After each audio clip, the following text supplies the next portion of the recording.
seconds.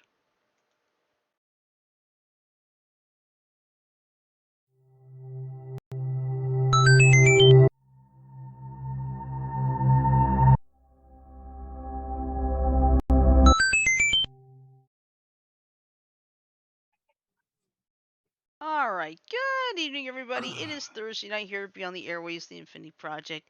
And for those of you who didn't know, we didn't quite have a show last night because let's just say more than half of the crew got affected by some pretty rough weather last night. In other words, Mother Nature pitched a royal bitch over Iowa last night. Yeah. But the good news is everybody's okay. Two people will join us a little later, and don't worry about that. So anyway, I'll go ahead and get the intros out of the way.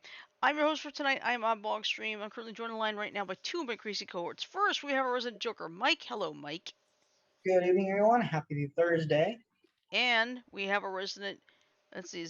Are you JS 058? 058, yes. Okay. All right. Well, that's Janet.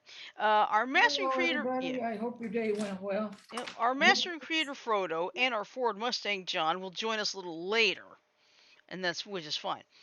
So anyway, what we're gonna do tonight is we're gonna make this like a little hybrid because Wednesday was Warzone Wednesday, but since we couldn't have it, we're gonna do like a hybrid. We're gonna do part Warzone Wednesday, part Tech Talk. So because in some cases they can cross over, right? Right. So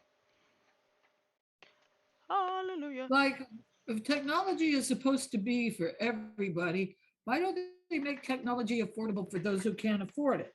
That, my dear, is probably the $1,000,000 question. Because seriously,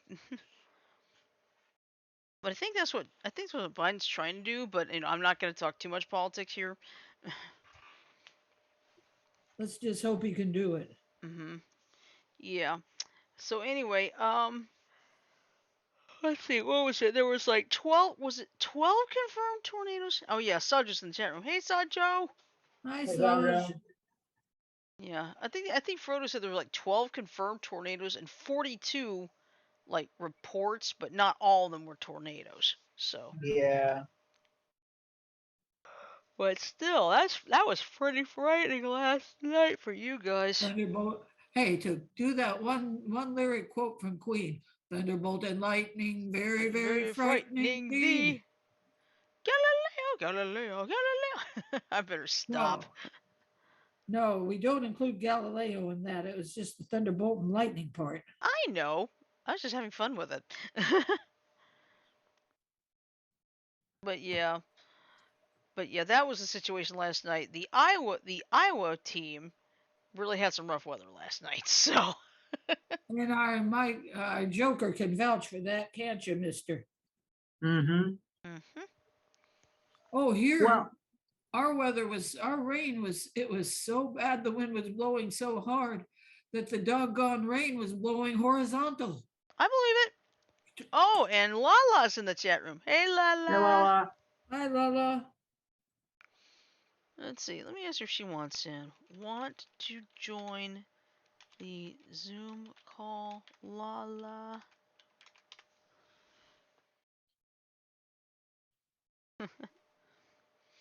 Wanted to update that Johnny Young Bosch will be at AwesomeCon. Oh, nice, cool. Thankfully, I already met him in 2018. Sure, got update. All right, sure. Let me give her the thing. Passcode. Yeah. Give me the. That's all, folks. No, that's not all, folks. Gee, Porky, what's your problem tonight? I have no idea. Not a bad impression of Porky Pig either. Well, I try. Let's see. I wonder how good Porky Pig and Brains could carry on a conversation since they both stutter. Yeah, good question. Me and my big mouth. Yeah, you're fine. Yeah, it's cool. All right, so I think for the time being, until Frodo and them get here, we might chat just a little bit. And here's Lashana. Hi, Lala. Lava. Hey, Lala. Hey, what Since up, we're guys? discussing weather, how is yours? Oh, it wasn't too bad, but humid as all get out. Oh yeah, not surprised. I have two ways of describing hot weather, Lava. And they are. When the wind blows, it's the dragon's breath. And then when it's really humid, it's the dragon drool, the hot Um, dragon drool. All right. So what's up, Lala? I got some updates, huh? yeah, I'm gonna be doing 3 photo ops. Um, team up with the Power Rangers, mainly Austin, Walter, and Karen Ashley. Mm-hmm. That's The good. second one is with George TK. George Takei. And Mm-hmm. the third one is William Shatner. Ooh, that's a big one. Now the fourth one, I'm gonna see if I can try to do Johnny, All right. Johnny Amash. All right. Well, good luck. Well, I got premiums. Well, I got a premium pass, so it's easy for me to skip the line. So, What? Oh yeah, I did that at the Heroes and Villains Fan Fest back in 2016. I had like the Stephen Amell VIP. so I got the premium pass. So if you got the premium pass, you can skip a line. That's good. Are you going to be able to skip all 3 or 4? It depends. It depends because due to the high celebrity status that's there, mainly Christopher Lloyd and Michael J. Fox, that's gonna be like heck in a handbasket Mm-hmm. because security is gonna be tight. Oh So yeah, absolutely. I believe it. Whoa. You mean Christopher Lloyd? I bet you they do a Back to the Future panel. yes, as a matter of fact, Janet, they are because next month is the anniversary of the first Back to the Future movie. That's right. It is. That's why they're there at That was Awesome the Con. best. That was the best out of all 3 of them. Yeah, I'm that's not a why big there's. Western fan, so I was not too keen on the third one. Well, I thought it was funny because Back to the Future Part 3 was nothing but a comedy, nothing but a slapstick comedy. Well, sure. Now, here's the kicker with the anniversary of Back to the Future. Now, for that, the photo op for that is extremely expensive, almost $400, and that's for the Awesome Pro package. Mm. With that, not only you get to get a photo op with both of them, you also get a photo op with them in the car, Oh, nice. and you get to be inside the car with them. Woo! Damn. If I Yeah. could afford it, I'd do it. Yeah. Not me. Yeah. In the Not mean. me. Oh, go Not ahead. me. I'm just gonna say this. Not me. Too rich for my freaking blood. I'm glad that they're there, but I'm not gonna be wasting no $400 just to get no freaking picture. I'm sorry. I I don't rather blame do. you. I rather do the $40 by the table I don't blame you. because at the table it's $40, and you could also do a selfie for $40. So Mm-hmm. I rather do a $40 selfie with both of them instead of spending um, $300 to $400 for a freaking awesome package. No, Can't do it. I would not blame you for that. Believe me.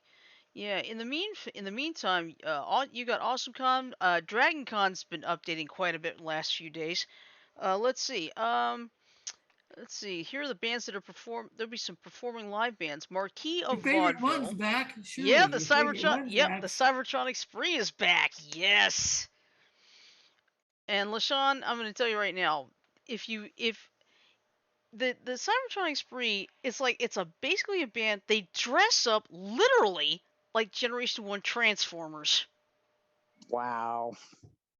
And I got to see them. I think it was like 1:30 in the morning in the I'll be Marriott so. Marquis. Well, here's me. When the bands be playing that early in that thing in the day, here's about me with conventions like that. When it's like about 8 or 9 o'clock for me, that's when I shut down, get dinner, and take my butt to bed so I can be ready for the next day. Right. Well, my situation was took a nap. I took a nap. I was like, all right, I'm gonna take a nap, and then go down there and get in there and wait and all. And that, I'll tell you right now, it's a really cool band. And in fact, they've even done. I think I posted Total Tunage where they actually sung the theme to One Punch Man. Oh, Lord. What? And I'll tell you right now, it's good. Well, you want to know what happened to me? Uh, During my last conventions years ago, mhm. the last convention I went to was Otakon. I bunked in with a friend. Mhm. I had a headache so bad. Mainly, I went there Thursday, mainly preview. Mhm. I had a headache so bad, and I said, "Do anybody got any aspirin or Tylenol?" One of my friends is like, "Can you take Excedrin?" I said, "Yeah, I can take it." And the guy's like, "Are you sure you want to take Excedrin? Because that stuff will knock you out." I was like, "Look, if there's anything that can stop this headache, I'll take anything. Just give me the Excedrin." Took it, went to sleep. All of a sudden, I woke up. Here they come. All my friends is like, I was like, "What?" I was like, "Dang." I said, "Yeah, guys are coming back already." It was like, "You were asleep this whole time." I was like, "What time is it?"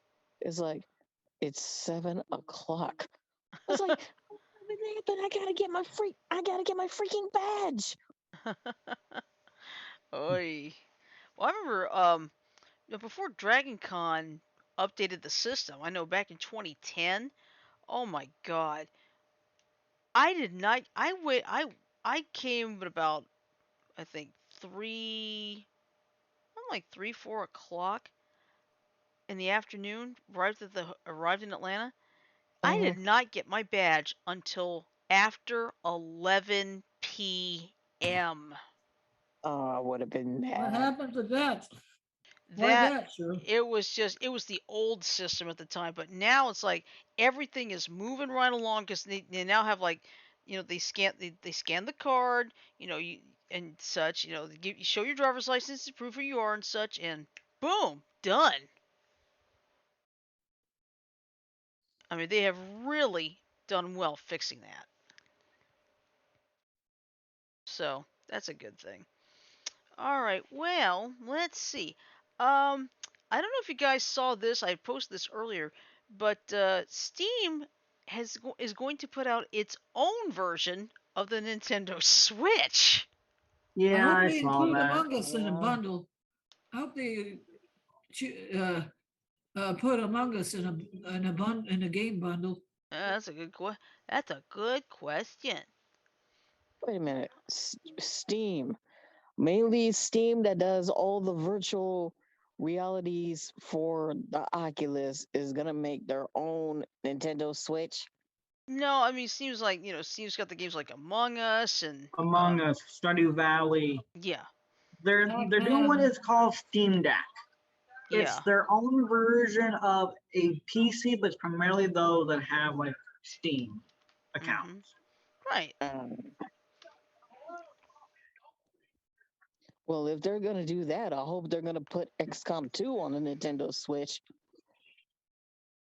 I don't know. Yeah, that's gonna be the $1 million question. All right, so let's go over to the picture in picture, which I already got that up. And oops, I gotta fix something here. Hold on. I'm holding. There we go. Now nobody's gonna get you know, lost. All right.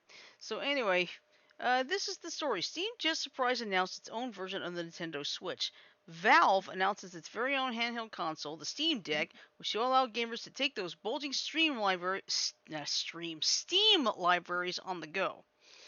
So, taking everyone by surprise, Valve has announced its own version of the Nintendo Switch. The Steam Deck, which is rumored for a few months now, I didn't know that, is a handheld console specifically designed to make those overflowing Steam libraries portable. The Steam Deck comes equipped with beefier hardware than you'd expect, as Valve's main selling point for the device is convenience.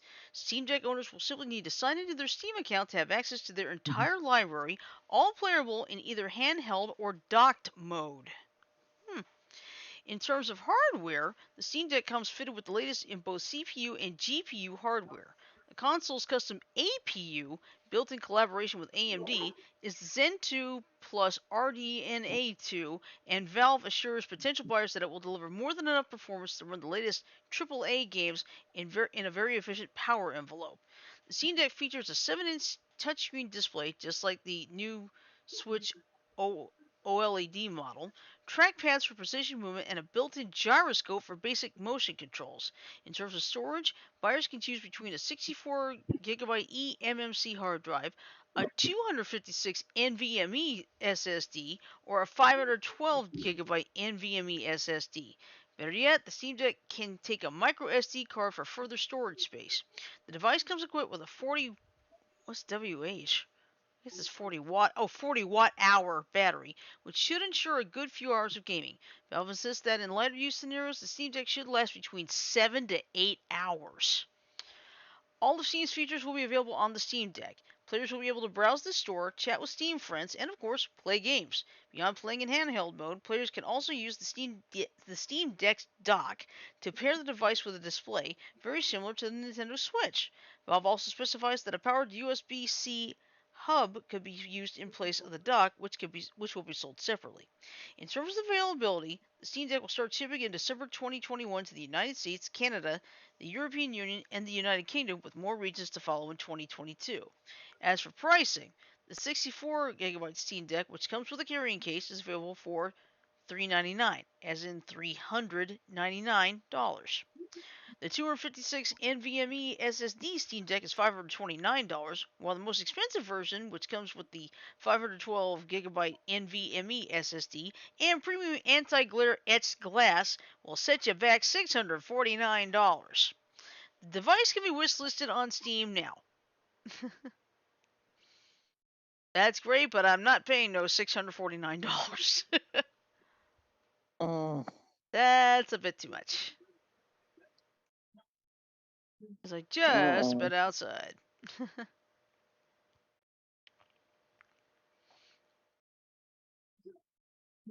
Because seriously, I mean, no offense, but that's just too much. Ooh, wow. That must have been. All right. Let me see if I can do this. Let me go to Tyler. It's Tyler Seafree's post. Let's see if I can do this. Let's see.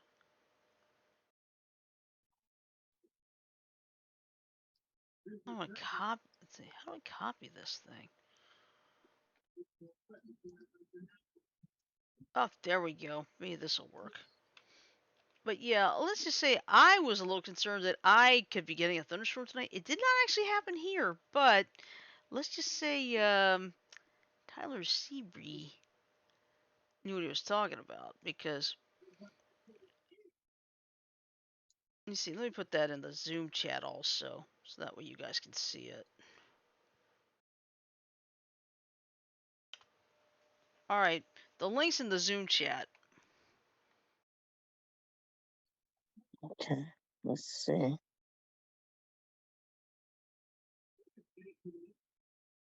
Good Googa Mooga. Mm-hmm.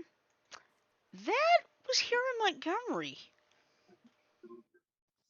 By the way, by the looks of this storm it looks like it was a bad thunderstorm, but wrapped in rain. Yeah. Basically, in a nutshell, I mean, what happened was where I live, I didn't get anything. This was like a storm that just developed to the west. But I know, you see, at the bottom left on that picture, that's Riverwalk Stadium. So that's like on the way north side of town. So you got lucky, huh? Yeah, I did not get anything. Because the way that I'm looking at it, it's a supercell storm. Mm-hmm. But the storm is rain wrapped. Yep. Can you guys hear me okay? I put my headphones down around my neck because they are getting annoying. Oh, that's fine. Yeah, We we can hear can hear you. you.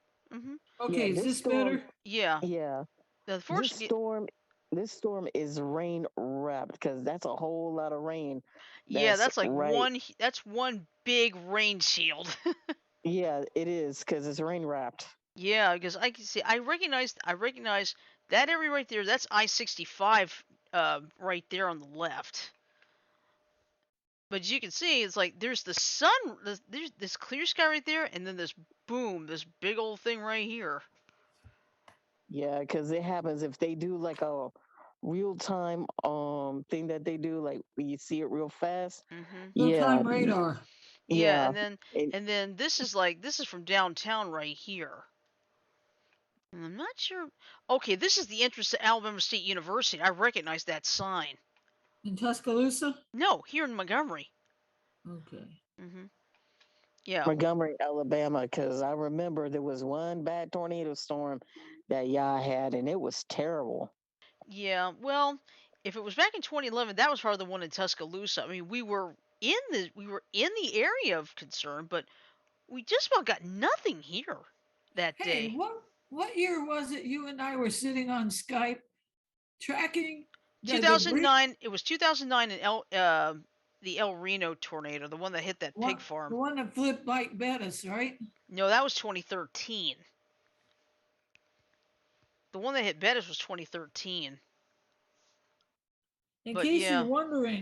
wondering, Mike Bettis was out storm chasing Hmm. and they got caught up by a tornado and their SUV was flipped. Yeah, it flipped several times, and it's the same tornado that killed Tim Samaras, his son Paul.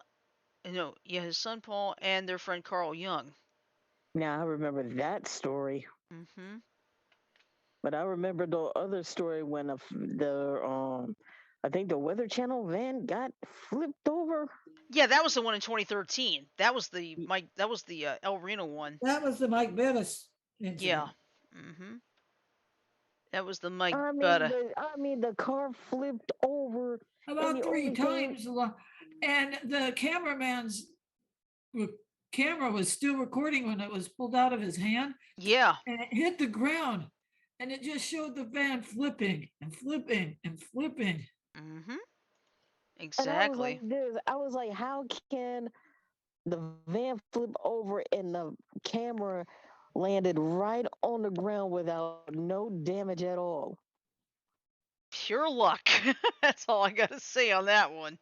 Uh-huh. Even my mom and I kept looking at each other, going like, "How You know can what? The hand of But God I'm was like, over Mike Bettis and his crew. Yeah, and I'll tell you something. uh-huh. I've seen some weird things happen in tornadoes. It's like you can see a whole house be like, oh, I've seen pictures where a wall was completely gone. The dishes were still intact. That's the I weird thing can't. about weather. It's fickle. You know what's funny? There was one lady who was living in an apartment in Joplin, right? Hmm. Her house was gone, but her mother's china was still intact. Yeah. Hmm. That is true. It's the way weather works, you guys. Yep. Exactly. All right. Excuse me just a minute. All right. Now there's one story. I. Going night night. There you go. See you Oh, later. Good go night, you night guys. night. Love you. Go night night. Sorry, couldn't resist. All right. That and Now. my mom are going to bed. Okay, well, now here's another story. Janet shared this one with me, and I could not help but laugh. Okay, you guys know I love to call Roy Moore Roy Moron, right? Mm-hmm. Well, let's put it this way: Roy Moron is truly a moron since he just lost the $95 million lawsuit against Sacha Baron Cohen. Mm-hmm.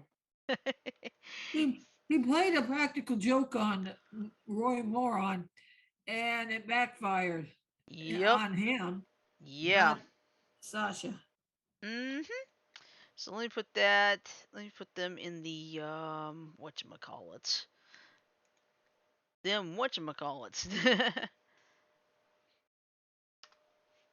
Yeah, and I'm due for a big update tonight, so I have to A big update on what? My computer. I know, but is it on Skype? No, it's my No, computer.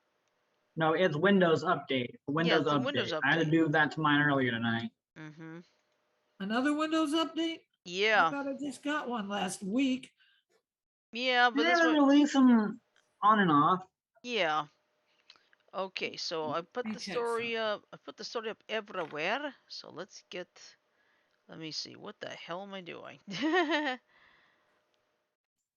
All right. So, here's the story. Judge throws out Roy Moore's $95 million lawsuit against Sacha Baron Cohen. A federal court on Tuesday threw out the defamation lawsuit filed by Roy Moore, Alabama's former Chief Justice, against comedian Sacha Baron Cohen. Moore, who served twice in his role on the Alabama Supreme Court and was twice removed from the position, sued Baron Cohen after Moore was interviewed under the pretense that he would receive an award for his support of Israel. Baron Cohen pretended to be an Israeli anti-terrorism expert and claimed he had technology that would show whether Moore was a pedophile, a reference to those sexual misconduct allegations against Moore for the series Who Was America. Moore alleged that Baron Cohen defamed him. He and his wife, Kayla Moore, also alleged intentional infliction of emotional distress and fraud. The U.S. District Court for the Southern District of New York dismissed the case on Tuesday after agreeing with the defendants that because Moore had signed a waiver before the interview and because of First Amendment protection, Moore's claims were barred. Now, here's the beauty of this. Judge John P. Cronin, an appointee of President Donald Trump, dismissed the claims by both Moore and his wife. What? Sweet. Baron Cohen has built a comedic reputation based on satirical characters, including Borat Sagiev and Ali G, who elicit candid and often cringeworthy responses from people who don't suspect the ploy. The sexual misconduct allegations against Moore propped up in 2017 during his U.S. Senate run with accusations that he had pursued teenagers. In 2018, Baron Cohen interviewed Moore for Who Was America, a Showtime satire series that was new at the time. Wearing a disguise, Baron Cohen said he had a device that identified pedophiles, which then beeped when he held it next to Moore. The Republican from Alabama then cut off the interview saying, "I support Israel. I don't support this kind of stuff." Moore sued Baron Cohen along with Showtime and CBS in 2018, seeking $95 million in damages. Lawyers for both Moore and Baron Cohen did not immediately respond to requests for comment on Tuesday's decision. All I gotta say is that moron got what he deserved. I Agreed. saw that name. I go through blah, blah, blah, blah, blah.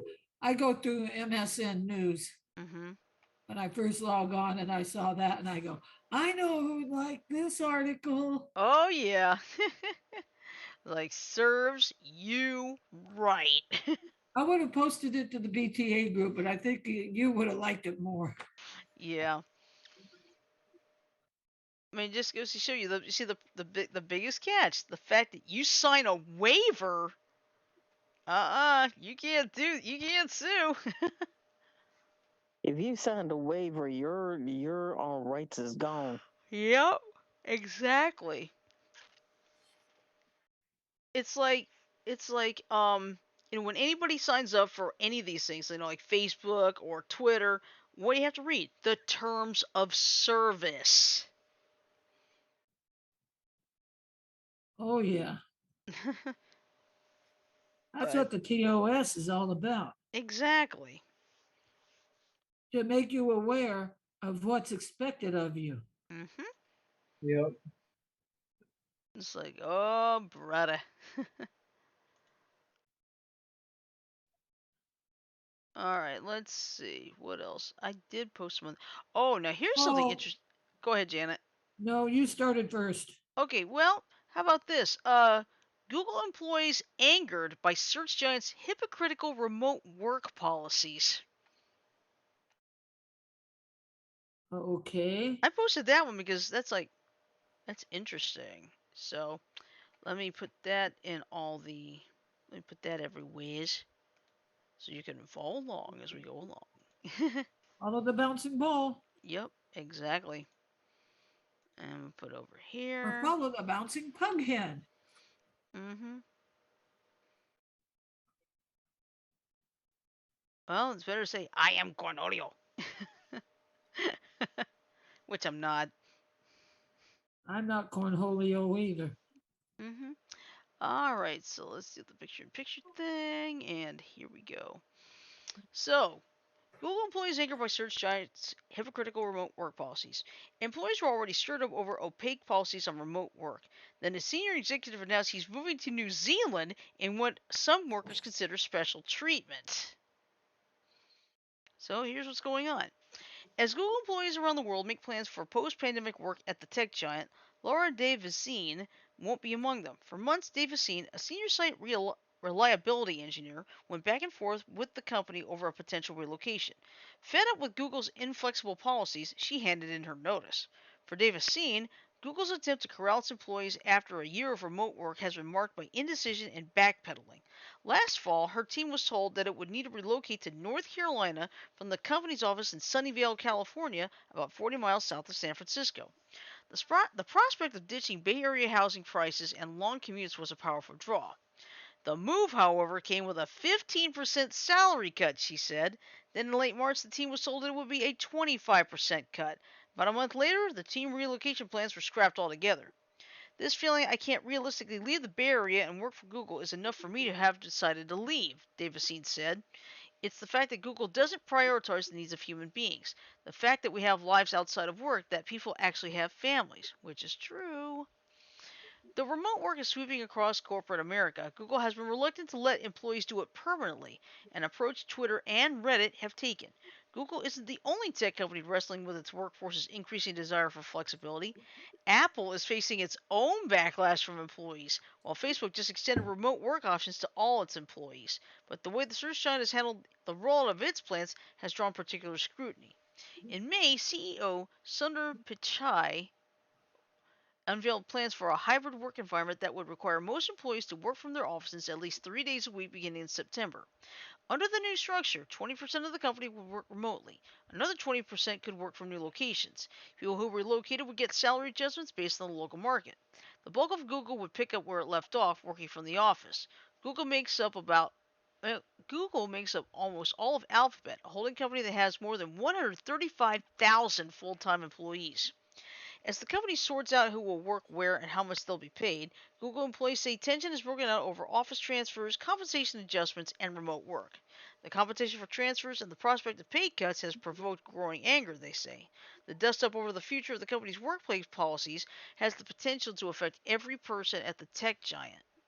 The rancor intensified last week when Urs Holzel, one of the company's longest tenured and most senior executives, announced plans to work remotely from New Zealand, according to an email he sent to employees that was viewed by CNET. Holzel's plans angered rank and file workers who considered special treatment for company leadership, while lower level employees have had to wade through a drawn out and uncertain application process. A Google spokesman declined to make Holzel available for an interview. The spokesman said Holzel's relocation request was submitted and approved last year before Google's return to office policy was set, but the move was delayed because of travel restrictions. The agitation over excuse me, the agitation over remote work policies has provided a new source of friction for a company whose employees are already well experienced in rebelling against leadership. Workers have protested Google's handling of sexual misconduct, its work in China, and the ousting of researchers who criticize the company's artificial intelligence systems. What happens at Google doesn't necessarily stay at Google. For more than 2 decades, the search giant has set the tone for the office culture in Silicon Valley, pioneering lavish employee perks like free food and gym service. The impact of Google's remote work policies could ripple far and wide as other companies look to the tech titan as a guide. Google plays a very key role in the industry, said Andrea Get in Vanacker, that kid, in there, princess, oh, in there. CEO of Sparks Please, 5, and a you company come that out works with and corporate clients to go, improve employee culture. Certain organizations may be go. inspired by actions that Google is taking and say, oh, very interesting, we should be doing the same thing. Now, the New Zealand part is this. Hey guys, Holmes, sorry I'm so late. hey, Hey, that's John. alright. Hey LaShawn. Bless Hey, you. It's actually Lala. Hey Lala. hey. Tinky Winky Poe and Dipsy still doing okay? Yeah, and as a matter of fact, Dipsy, with Blue, is laying here right by my foot, knocked out. Oh, nice. So I'm trying not to move hmm as much so he can finally sleep. Okay, here's what I recommend you do. Hey, Get the new. John, where's Have you? where's your sidekick? He's in the shitter. He's Sorry, what? in the shitter, to quote Sacha Baron Cohen. Lala, what I was going to have you do, call over the Nunu, have him use his vacuum extension to kind of prop uh, Dipsy up so you can get him off your foot, and then deactivate the new nuke so he can't run away.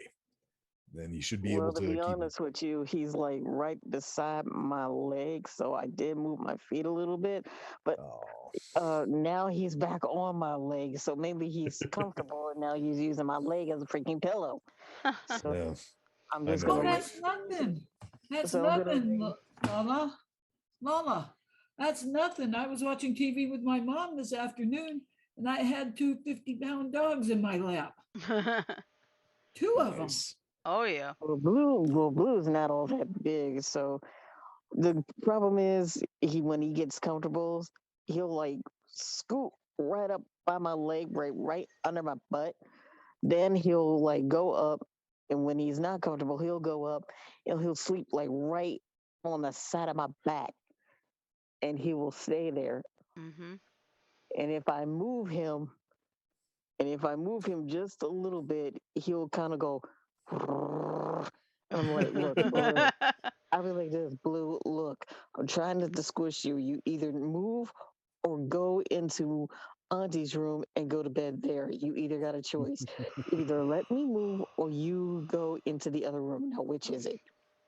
He'll look at me and I'm like, you got a choice. I'm giving you the count of three. Mhm. One, and all of a sudden he'll jump off the bed and go to Auntie's room. I'm like, thank you. Nice. Yeah, thank God Blue's not a cat. No, Blue is a Yorkie. Nice. I just know Sarah's cat Maddie. He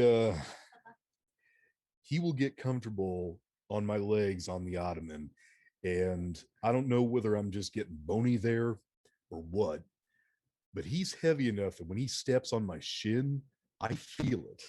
Ooh. Don't let that in your pots. Well, that, and he's not exactly the trimmest of kitties. No, he big bud. Yeah. You can turn the camera and make it face him. Speaking of which, check it out.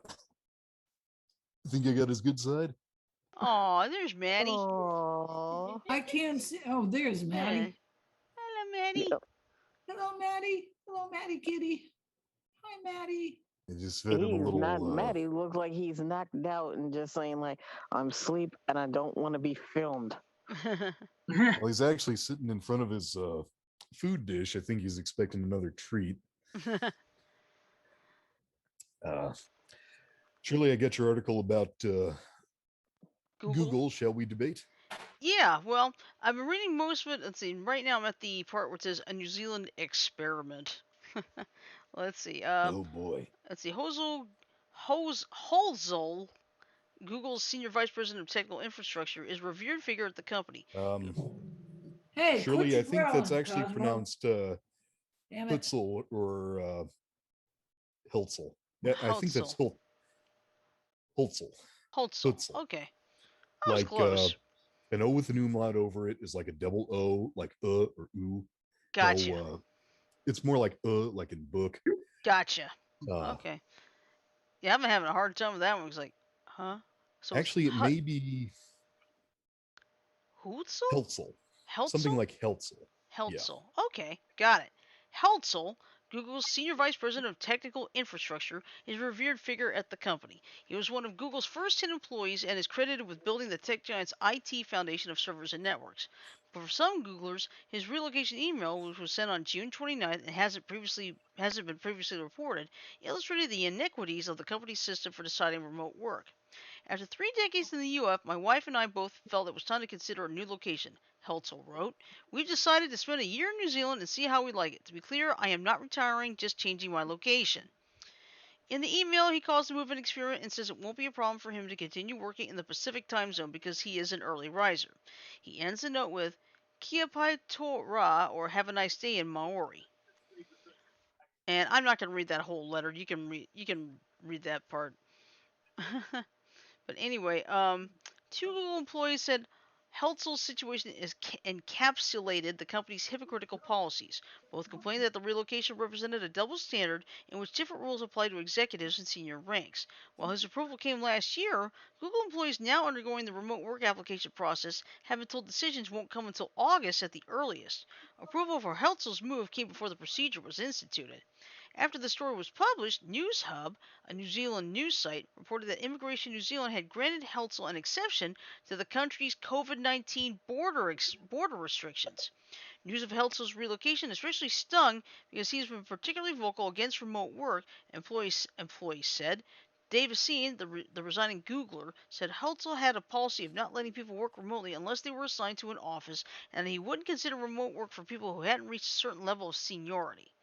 A Google spokesman declined to comment on those claims but said every employee is eligible to request remote work, regardless of their group or department. After publication of this story, the spokesman added that some employees from all levels of Heltzel's organization will be approved for remote work or office transfers. It's unclear if Heltzel's salary will be adjusted to the local market, as required for other employees relocating to a new place.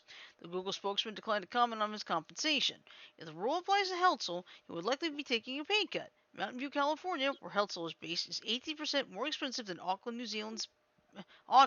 New Zealand's biggest city, according to expat Patterson. It's unclear what city Heltzel is moving to. I have to quit.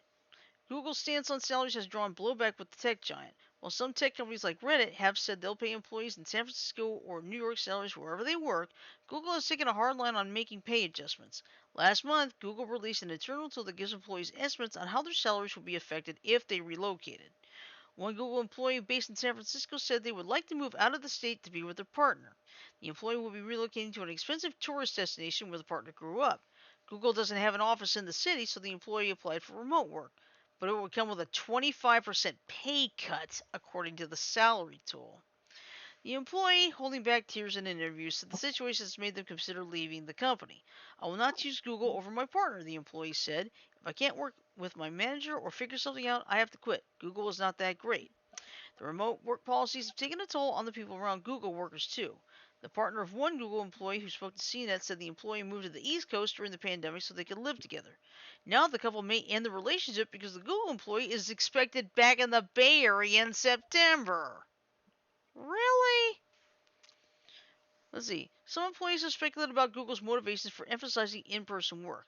Google has major real estate investments in its corporate hubs, including some still in development. A workforce sprawled around the globe makes those investments less useful. In May, San Jose, California approved plans for an 80-acre Google campus that will include office space, housing, and retail. For a company whose identity is in part associated with extravagant corporate facilities and whimsical culture, the stringent policies regard office transfers and salary adjustments may be a way to nudge employees into staying put, said Jake Rosenfeld, a professor at Washington University in St. Louis who researches compensation. It could be an attempt to disincentivize people from moving, Rosenfeld said. One way to encourage employees without being seen as heavy-handed or reneging on earlier promises You're is to say, getting look, Static on my line. oh, not on my end. Are you guys hearing me okay? Mhm. Yeah. Okay. the headphone jack I'm plugged into. Oh, okay. Gotcha. Let's see. One way to encourage employees without being seen as heavy-handed or reneging on early promises is to say, "Look, there's going to be a different salary structure if you choose to leave our hubs." Employees say one of the most difficult parts of Google's return to office system is the inability to plan for a future with their loved ones. Google has been vague and unhelpful about the process for most of the year, one employee said.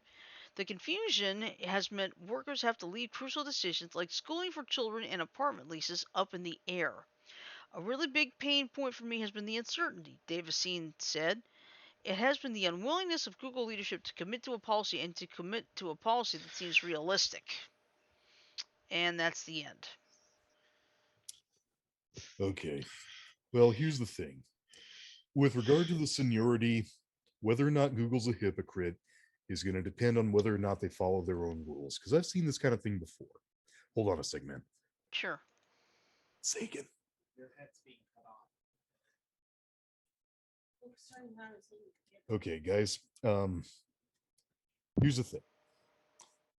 I used to work in union settings, and the rule was the more seniority you had, the closer to first choice you got for things like vacation time, remote work, etc. The question is Google going to follow their own rule? I know some people like to be hypocritical in spirit by setting up the rule so that they're already following it with what they normally do. But the question is whether or not they'll follow the same rule when the tables are turned. Mm-hmm. Based on what you guys know of Google, how likely do you think that is? Well, I mean, it's a big tech company. It's like one of the biggest in the world, but I think they're driving their employees crazy with all these. They can't tell which almost can't tell which end is up. Yeah. Well, Oh, hello, Hi, Frodo. Frodo. and I think that's a problem in a lot of tech industries because the problem is you got these innovators that take up the heads. So Mark Zuckerberg, Larry Allen, Bill Gates, we're talking big name people. Hey, Frodo, look who's on your left. He can't get up there. Maddie You was could have just put him on camera. he'll come up. Yeah. You keep talking, Frodo. I'm gonna go grab me a bottle of water because my mouth is drying out. Anyway, you've got people like that who are the heads of their industry, the big names. And it's hard to fathom how much these people do behind the scenes. I mean, it's commonly called when Isn't you that get it's commonly called when you Aw. get Facebook banned getting zucked. Mm-hmm. Hey, Hello, Mike. Maddie. Hi, Hello, Maddie. Maddie. Yes, Hey, Frodo? Lala. There's Maddie right there. Hey, Maddie. And what you were saying, Frodo? It's a question. It's not so much a question of if things will come to light. It's more of a question of when Mm-hmm. things come to light. Because Right. you got to remember, these people Oh, are damn huge. it. They got huge egos. You know, you got Zuckerberg who literally created one of the biggest fucking websites on the entire internet. Mm-hmm. You got Larry Page who also created probably the biggest website on the entire planet in Google. You got Steve Jobs, who was responsible for the fucking iPhone, iPad, every fucking thing in the fucking world. Mm-hmm. Um, and you got Bill Gates, who, I mean, you're running Bill Gates. Bill Gates is running your computer. So you got these people who have huge egos. It's not a question of if things come to light, it's a question of when. You get what I'm saying? There's an old saying, guys. Complete it if you know. Absolute power. Corrupts absolutely. There you go. Mm-hmm. That's true. Fact of the matter is, guys like Bill Gates, Steve Jobs, Zuckerberg, they just about have monopolies. And I don't know who's going to have the balls to sick the Sherman Act on them, or even if people are going to care enough to do that. Mm-hmm. I That's don't. true. I kind of question if the Sherman Act would be able to do anything about them. I mean, here's the thing. You got Facebook, who owns Instagram, Oculus Rift, um, WhatsApp, and about 15 other businesses. Yeah, that's Yeah, true. you could force Facebook to sell off those other businesses. The question is, how long until they pull back together? I mean, the tech industry is one of those things that the Sherman Antitrust Act wasn't really built for per se. I mean, yeah, it was built for coal oil monopolies that like Sherman himself ran. Okay, but how well is that going to work when it's not a hard good you're dealing with like oil, coal, wood, and the like, but you're dealing with a soft good like data? Mm-hmm. It deals with it just the same way, Frodo. Here's the fact of the matter. What the Sherman Act says is you are not allowed to merge businesses such that you get a monopoly in an area of the market, and you're not allowed to engineer your product, your good or service, to give you a monopoly. I'll give you guys an example. Kodachrome. Kodachrome got struck down by the Sherman Act because you could only develop Kodachrome with a Kodak developer. It's another good example is printers. Printer manufacturers are not allowed to manufacture their printers so that they will only take ink cartridges from that manufacturer because that Case in gives them point. a monopoly. Okay. Case in point. Okay. Hold on one second, Jan. He brought up a point that I have to interject on. That is not entirely true. While yes, in practice, in theory, it sounds good, and you're right, it should be that way with regards to ink cartridges and the like.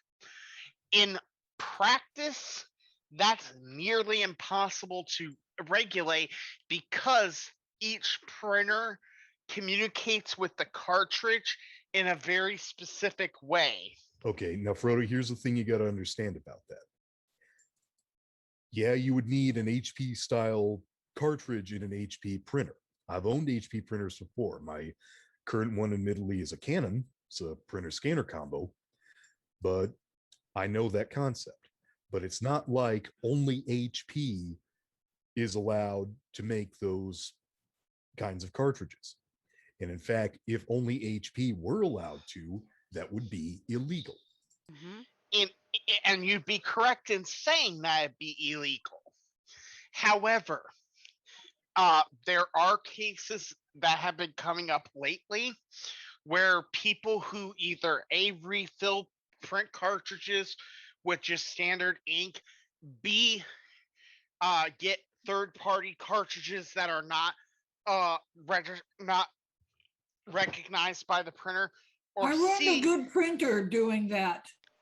I used generic cartridges in my other HP printer and totally ruined it. Okay. Had to get a new printer. So I Hold know on what you're talking about. Hold on one second, Jan. Or C, like Janet said, using other printer cartridges in the printer. Okay, the thing is, printers are not universal. The only real way that we would have to make it so that the Antitrust Act would be valid against printer companies, and I'm not saying it's not valid, I'm just saying that it's very difficult right now. But the only real way we have is to insist that printer companies come up with a universal design that works with all printers. Mm-hmm. Frodo, they don't even have to do that. If HP wants to develop a printer that has an ink cartridge shaped a certain way, that's fine.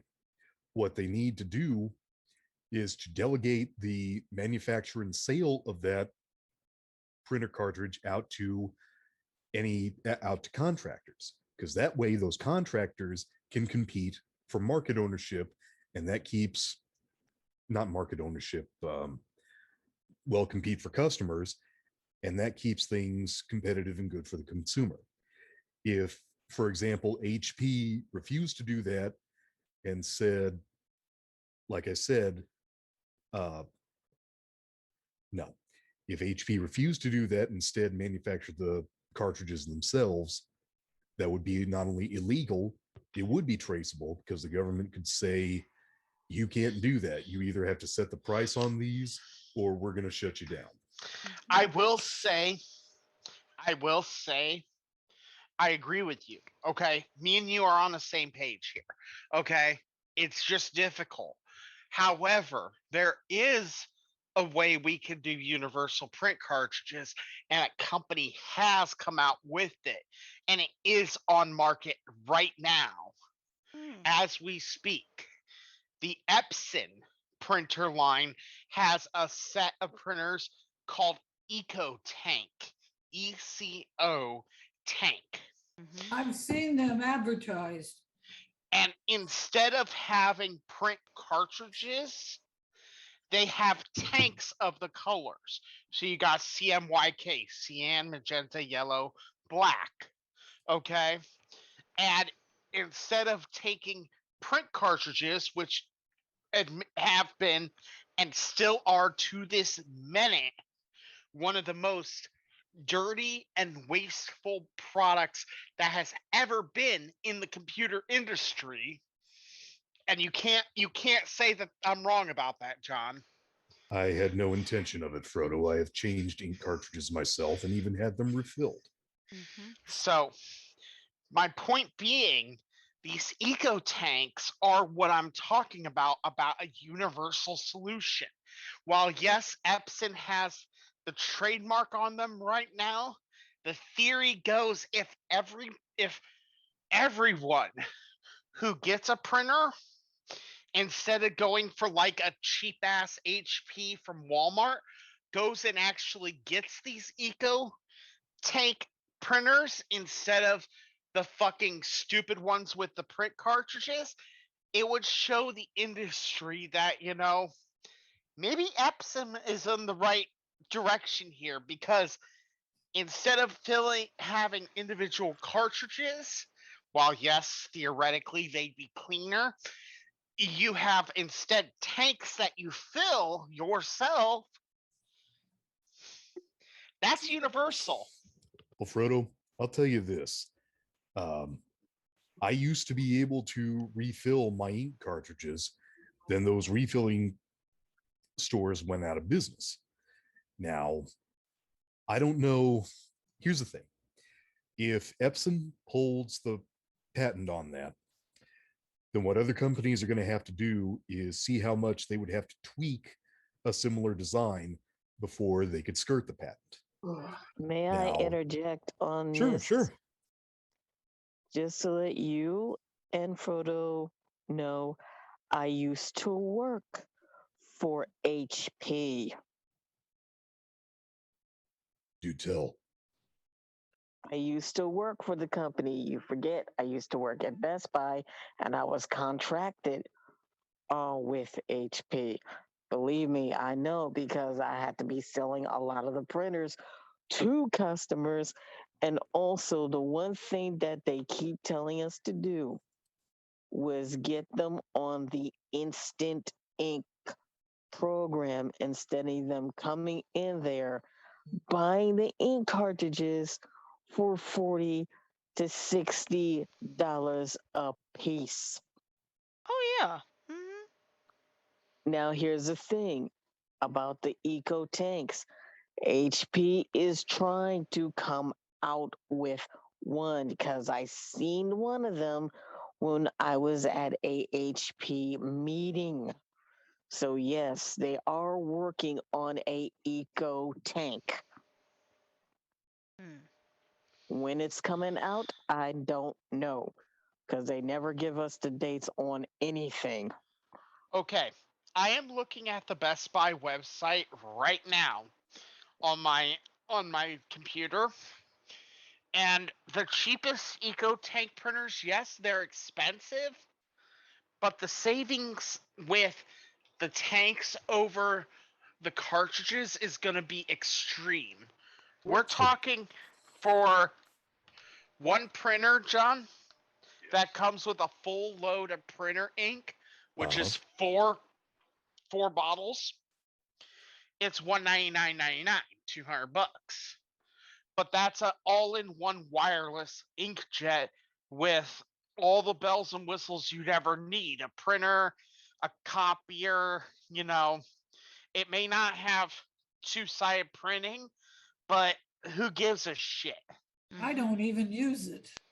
But my point being, the ink on that printer uses 522 bottles, and each bottle is about the equivalent of 80 ink cartridges. 80. So basically this thing pays for itself in what would be because the thing of it is I've been able to get replacement cartridges for my printer for around $25 a pop. You saying this thing would pay for itself by a couple refills out? Probably. All right. So I mean, Frodo, I think you Is muted it- yourself. There you go. Is it the best solution in the world? No. But here's the thing. If we want companies to change their ways, and the way I figure, print cartridges aren't just a waste of money. They're also a waste of plastics, which means by direct result, they're a waste of oil reserves because you use oil to make plastics. Now, before you continue, are they at all recyclable? I know the HPs are. They might be, but They have to be done specially. there's a special way they have to be recycled because the ink does stain the cartridge plastic itself. You also got to consider that there's gold in them, and gold is a finite resource that we only have so much of. Wait a minute. Why do they need gold? Is that part of the printer head? That's part of the contacts that communicate with the printer itself. They're not actually made of copper, except they are underneath. It's a thin coating of gold because gold doesn't react. It is an inert metal. I know why they like to use gold in electronics. Did they try using silver and just find better quality with gold, or what? Silver is more reactive. So when you have a electronic device that uses the crossover between, say, a zinc and a copper, when those two meet and an electrical current occurs between them, one of the metals is going to give up electrons to the other and break down. And while printer cartridges theoretically shouldn't be around for long enough for that to happen, it can happen very quickly. We know this. Okay. The thing is, you've got oils, you've got plastics, you've got inks that are derived from oil based substances. You've got the glue that holds the paper on. You've got the copper underneath for the things. You've got print heads that are essentially a copper heater that spit out small little droplets of ink. Essentially speaking, you're talking about a huge amount of money that you're putting, a huge amount of money and a huge amount of finite resources you're putting into each printer cartridge. For something this big, you're putting so many finite resources in it. I'm sorry, I'd rather have a small bottle like this of ink that lasts 80 times longer than that little cartridge, fill it up once, print 1,500 pages, and then go out, grab another bottle, fill it up. I could print another 1,500 pages. No big deal. Right. Frodo, I agree with you on this. My point was initially, I don't know what kind of hoops other companies besides Epson would have to jump through. Lala did point out that HP appears to be on track to make its own version of what was the proper name for the new Epson version? The EcoJet? Eco tank. The EcoTank. HP appears to be on track to their own version of that. I'm not sure when other companies will be. Personally, I'd like them to go that way. But we were originally talking about whether or not the Sherman Act could apply to software. Yes, it could. If Facebook starts doing shit that people don't like, somebody needs to be able to come up with their own version, whether it be a derivative of MySpace or something else, where they can get some honest competition. I would have to And agree with John on that. And second I'm of not. all, I would say this for to make it easy for the eco tanks or HP, you can also use the HP Smart app to do all your stuff and transfer it to the eco tank. Hmm. I mean, I'm not disagreeing with John in the least, okay? Yeah, theoretically it is possible, but the problem is Facebook right now as we speak has such huge market dominance because there was this technology Facebook was using for a while there called FBML, Facebook markup language. It was essentially a bit of code that you could easily inject into a website, and it would provide tracking for Facebook through your website and allow you, in theory, to integrate your website traffic into the Facebook platform. The thing is, the web is built on open standards. HTML, CSS, PHP, JavaScript. You've got all these different standards that are open. Facebook produced the Facebook markup language, and guess what? It was open too. And it still is. It still exists. People don't realize it, but it is there. The thing is, FBML is a patented technology of Facebook. Mm-hmm. While it is part of the GPL, as it is called, GNU Public License, for those that don't understand, GPL basically controls all free software. It is possible. Hold on, we got someone knocking at the door. Okay. Knocking on heaven's door. I'm kidding.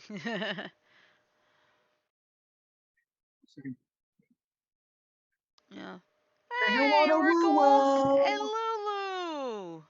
Woo, stop turning. Like, come on Aw. down. Oh, Lulu. Dang it, I want down. Lulu saying, put me down. Oof. Hi, No. Lulu. Hi, We got Ashley. 2 kitties. Hi, Ash. You're too quiet. I can't hear you very well.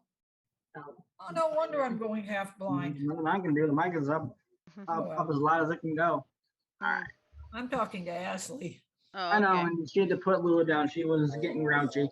Yeah. And Lulu's like, Lula was yeah. like, no, put me down, put me down, put me down. You know what? hold on, before we I'll finish, tell you what. Today's technology that all the technology we've been talking about, whether it be a computer or a printer. yeah, Are you telling me to give you time out? Huh? I can't hear you. You went like that. I don't know if you had something to say or not. Actually, finish what you're saying, but after that, I do have something to say. Oh, you go ahead and finish. You were speaking first before the door was. No, you're fine. I was Okay. done with what I was saying. With the printers, the computers, the any electronics, Mm-hmm. you buy it and it's obsolete 6 months later. And it's just Okay. the technology just Janet- keeps flipping snowballing. Janet, that's not a matter of competition. That's not Lala. Janet, that's just something inevitable that happens with technology. Electronics, because of what they enable people to do, are going to go obsolete a lot faster than other less involved technology. Planned obsolescence as well. Okay, let's take a break from the technology talk and shift gears really quickly. Okay. Nick, come here. no, I'm running. No, Is he camera shy? Is he camera shy, Frodo? this is about the weather. Well, Okay. last night's insane weather that caused us to postpone. Yeah. Okay. So for those that don't know, last night we postponed the episode of Beyond the Airwaves due to severe weather on our end. Technical. More like run. More like, hey, judging from what I saw about More your like, weather last night, it was should more the like sky Mother be Nature that kicking your color? royal bitch. Mommy, should the sky, should that sky be like some kind of green? Is it green? Uh-oh. Take cover. Come on. Anyway, Sweetie, time for a nap. anyway, getting back to what I was saying.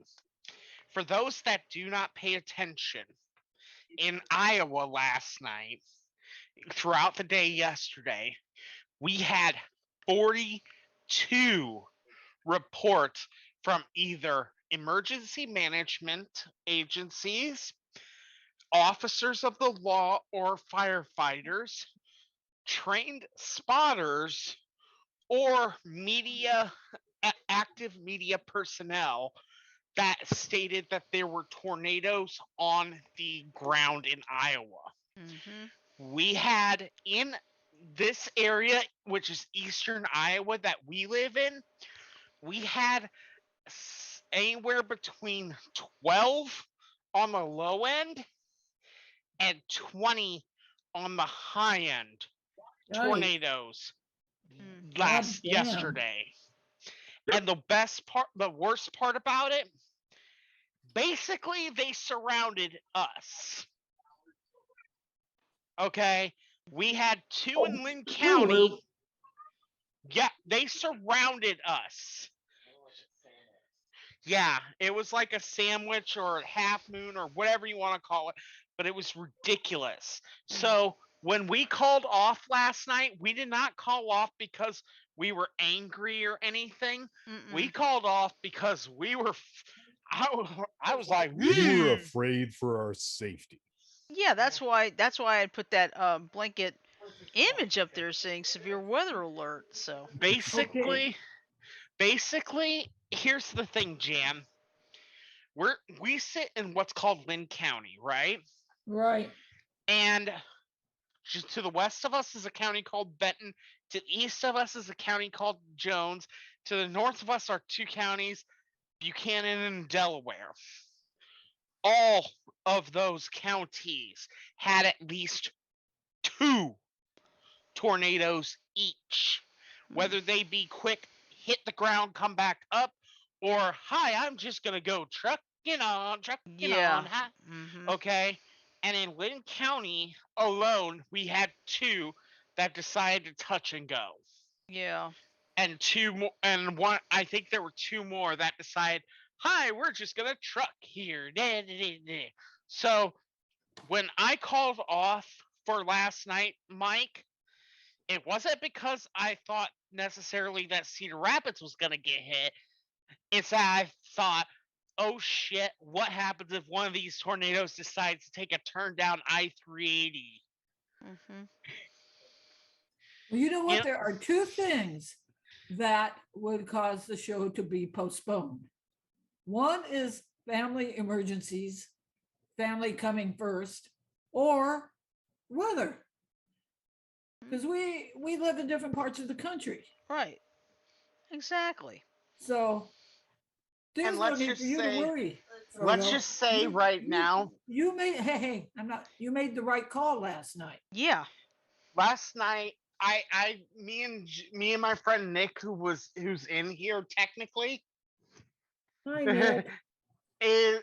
We actually went out to survey the storm a little bit from the center of Cedar Rapids, and I'll tell you this right now, it scared the living shit out of both of us, and we're trained professionals. Just if that tells you something. Yeah. It's not nice to fool with Mother Nature, guys. No. So that's the explanation for why we were off the air last night. It wasn't meant to be mean. Go ahead, Mike. Okay. I was watching the radar the entire time. What caught me off guard was when it suddenly decided to bubble eastward into Cedar Rapids. Mm-hmm. I was watching it from like, God, 5 o'clock. And I was like, no, this is not going to hit us. This is not going to hit us. Boy, was I fucking wrong. Yeah. It Because it thing happens. bubbled It in happens. the northern part of CR. It's like, wait a minute, did it just shift again? It fucking did. Yeah, it's like in my case, I will tell you something. Tonight, you saw that picture I put in the Facebook chat where it's like there was a big nasty thunderstorm like just not too far away from me. I'm Turn thinking, are that you down. kidding me? We're going to have to postpone again? Turns out I didn't need it cuz it missed me completely. It was like on the northwest side of the city and it Right. moved. And then here's something else though. The southern portions of Cedar Rapids did not get anything until about 9 o'clock, 9:30 last night. We got nothing during that second round. We got some part of it of the first, but nothing in the second. But the third round was when we finally got something. Uh-huh. Just although it was just rain, lightning, thunder, but still, it's like, okay. Yeah. That's the crazy thing about weather. You think one thing and it in never Iowa, and never know. living in Oh, Iowa, and here's the Hold thing. on, let Jan Yeah, let finish. Janet go ahead. you know what? Listening to you guys talk, living in Alabama or Iowa, during tornado season, I swear I'd be shitting kittens every night. Yeah, agreed. Yeah. I will say this, Mike. I'm sorry for overriding you last night. However, when I saw what was going on and saw how the storms were just doing whatever the fuck they wanted to last night, and they were. It's all good. I understand. Mhm. That's why I called it unknown situation. We don't know what's going to happen here. Yeah, because remember a couple months ago the same thing happened to me because remember it was supposed to be I was under the threat of severe weather. You know, we called off the show. The weather had already moved out by about maybe 8 o'clock or so, but couldn't take the chance because sometimes I've had the power go out after the storm has passed.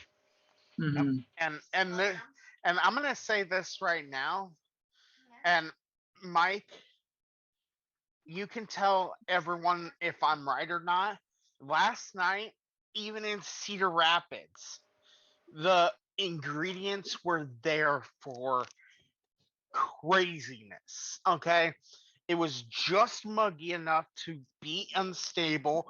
It was just warm enough to be able to kick off anything, and it was just Yeah. windy enough that it could produce a shear. Mhm. Yeah. And what's weird for at least those in the southern end of Cedar Rapids, it was muggy enough, it was warm enough, Mhm.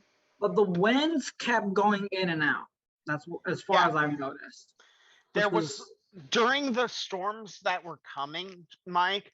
A lot of the wind, if you really paid attention to where the storms were and where the wind was going, okay, it was inflowing.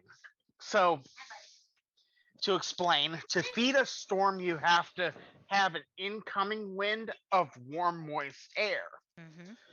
And what will happen is that warm, moist air will actually funnel up into the tornado, up into the storm through what's called a mesocyclone. Yep. Okay. And depending on the shape of that mesocyclone, if it's like straight up like this, it's not going to form much. Right. It can't. yeah. But the mesocyclones we were dealing with last night were like this, which meant that spin in the atmosphere throughout the storm causes instabilities that allow for crazy shit to happen, like, oh, I don't know, an EF5 dropping on your head. Yeah, Yeah. really. All right. Also as I was watching the radar, that the tail of the cell split. You know, that little tail that was right in between Des Moines and Ames, it Yeah. split. Yeah. It separated away from the main part of the storm that was Mhm. moving our way. It was like, okay. Holy shit! Where is this? That's that storm. That was the It storm looks like tonight it's here in in the Montgomery. Montgomery River. Yeah, you mean the Alabama River? Yeah. that was nothing compared to what we were seeing last night. Oh, I know. Surely. Oh, no, I know. But I was just saying, I was afraid that I would have to call it off because me having to run everything. But but the good news is it never got to my house. But you can see there's that clear sky right there, and then there's that. I think they call it a rain bomb right there. It's not a rain bomb. It's just a rain shroud. A rain, yeah, like a big rain shield. But see, I know where everything is. That see all those lights on the left-hand side? That's I-65. I recognize it. That's Riverwalk Stadium on the bottom left. Uh-huh. But We've driven by that, haven't we? But yeah. Okay. Getting back to explanations about how it happened. Okay, so we had a small storm go through at about 11 o'clock a.m. And it wasn't that bad. It was just a little bit of lightning, a little bit of thunder, good rain. Ooh. Let me put it We're this in the way. middle of a drought. That's a good. Yeah, get we the are good in the rain. middle of a drought, but Jan, Yeah. how often have you ever seen raindrops that big falling from the sky? Oh, they're a rarity around here, but I have How seen often them once or have you twice. how often has anyone seen raindrops that big? About the I size I of a have. think, quarter. Frodo, I think I've seen those from back when I was actually living in Arizona during monsoon season. And I have. I have too. Those were falling all over us yesterday morning. Did it sting? Well, I heard him, and I thought briefly it might have been hail. Well, it did turn into hail, John. A little bit later, we had dime-sized hail, which is about like that. Yeah. Okay, but the raindrops being that big, that's huge. Mm-hmm. Okay, and then the storms moved out, and that line of storms produced more instability. And then later that night, things really kicked off. Yeah, well, it sounds like what happened here on April 27th, 2011. We had that big bad round of morning thunderstorms go through the state, and then the atmosphere quickly rebounded, and it got even worse later that day. Mm-hmm. It was exactly what happened. Mm-hmm. Hey Shirley, from my reference, are we going for an hour and a half tonight? Or? Well, I guess we were, because I didn't anticipate this was going to happen. Okay, let's change the subject real quick. Quick show of hands.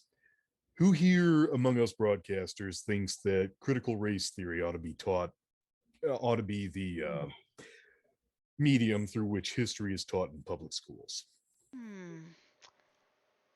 I'm gonna go like half. Okay. Anybody I else? know it sounds support weird. or- I'm not sure how. I have no opinion on it. Okay. I'm going half. My view is this: if we're going to teach history, teach it from a neutral standpoint that has no standing based on race, color, creed, political affiliation, any of that. That makes sense. Now that I will side on. Yeah, I agree. Reason I asked, I found a couple of Yahoo articles. One basically opposing critical race theory, the other basically supporting it. And I didn't know whether or not that might be good debate fodder for tonight, but obviously I wasn't here for a good chunk of the episode, so it didn't matter. That's fine. Well, you know what? Put it in the BTA group page. It He is. already did. He already Both did. of them are. Yeah, No, he did. I mean, let the the people who watch our page listen to us. Let them answer. Yeah. You know. I think Well, it is. Well, it is on the Facebook page. Yeah, he did. He got it on there. He's got it on there. All right. God Haven't damn gotten any it! comments on it, but Yeah. what? Nothing bad. I just when Mike got up, I thought it was like Ashley in a bikini or something, just because of his, just because of his design of his shirt and shit.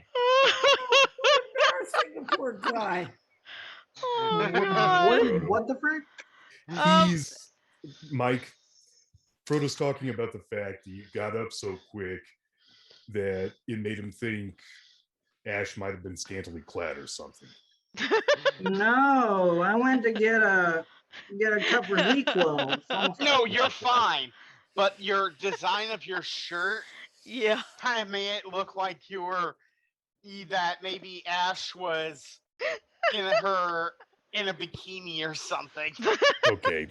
Okay. I can understand I if the shirt always is saw wearing his like pajamas or something, but no, it was just the briefest instant of vision all is the right. point, and it was just that blur point.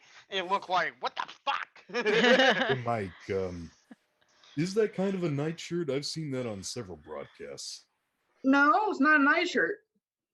I Okay. bought this off of the online store for one of Ash's and mine's um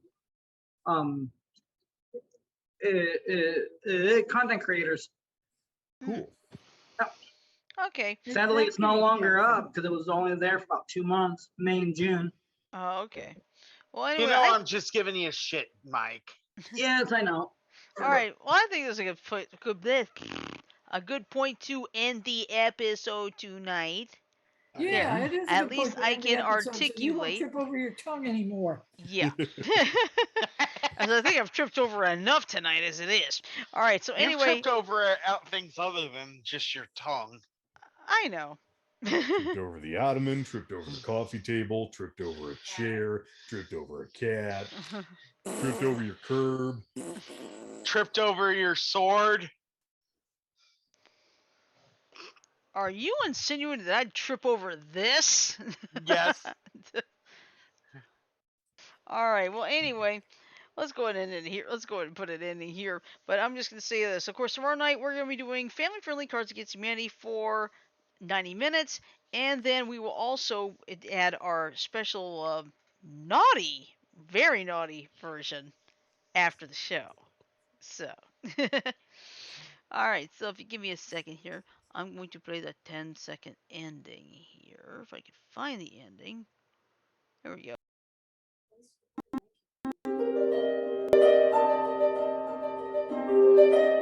All right. Well, I'm out.